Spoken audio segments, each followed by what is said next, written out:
Without objection, the lady is recognized for 5 minutes. Thank you, Mr. Speaker. On Thursday, September 9th, 2010, at a few minutes before 6:30, life changed forever in San Bruno, California. The first view from my district office led one of my staffers to believe a plane had crashed in the hills. After all, San Francisco International is in my district, and airline jets fly over nearby San Francisco International Airport, routinely passing over San Bruno every day. The flames shot up over 100 feet in the air, but after 15 minutes, the flames didn't subside. It was as if a giant torch had been placed on what is normally a verdant hillside. This was a distant view of the PG&E natural gas pipeline explosion. Closer up at the scene was horrific. 4 confirmed dead, scores of people hospitalized with second and third degree burns, some with over 50% of their bodies. And 6 days after this tragedy, 3 people are still missing. 37 homes were completely destroyed, nothing but concrete pads left or a whimpering chimney, indicating what once had been. 12 homes were standing shells, and another 10 were damaged. We are at day 6.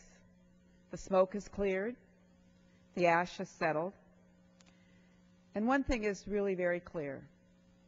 The community of San Bruno rose together. The Mayor, Jim Ruane, City Manager, Connie Jackson, the Police Chief, Neil Telford, the Fire Chief, Dennis Haig, all showed extraordinary leadership and courage in bringing this community together, in securing the flames within a box so that more homes were not destroyed and more lives destroyed as a result. But on other fronts, questions remain. In fact, they are multiplying about the causes of this immense pain and suffering that has been visited upon San Bruno and surrounding areas. But no question, I repeat, no question, has been more penetrating to me than asked by Sue Bullis a day after the explosion. I walked into the center that was set up to establish relief and support for the families. And sitting at a table by herself, looking distant, was this woman. She looked at me and said she couldn't locate her mother-in-law, she couldn't locate her husband, she couldn't locate her son. 6 days later, they still have not been found. The explosion was so hot that glass windshields on cars melted. Bones have been found. The blast epicenter functions as a crematorium. And through it all, hour after hour, Sue Bullis, who lived at 1690 Claremont, is hoping and praying for an answer. She lost her house, all her documents. She has nothing but hope. And now that hope will have to be converted to inner strength if she is to go on. I will help Sue get her documents, her insurance payments from PG&E, and I will try to ease her pain just as thousands of others are helping to ease the pain caused by this explosion. But nothing is going to relieve the pain that she has coping with the loss of 3 of her family members.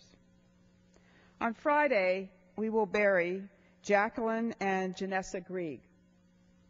Ironically, Jacqueline Grieg worked at the California Public Utilities Commission in the gas pipeline area. Her daughter Janessa was an 8th grader at St. Cecilia's School in San Francisco. She was also the student body president of that grammar school. On Saturday, we will bury Jessica Morales, the fiance of a young man who is now in intensive care with 50% of his body burned. Jessica was just coming into her own, finding her way, finding work and employment and opportunities at school. We have just found out that Elizabeth Torres, an 81-year-old mother who has 2 family members still in the burn unit, has passed away, and she too will be remembered as well. People are anxious to return to their homes to retrieve those belongings that remain. Some may want to rebuild, a few may not. We face months and months of hard work, but at this moment, this very moment, I bow my head in silence for the family of Sue Bullis, Jacqueline Grieg, Janessa Grieg, Jessica Morales, and Elizabeth Torres.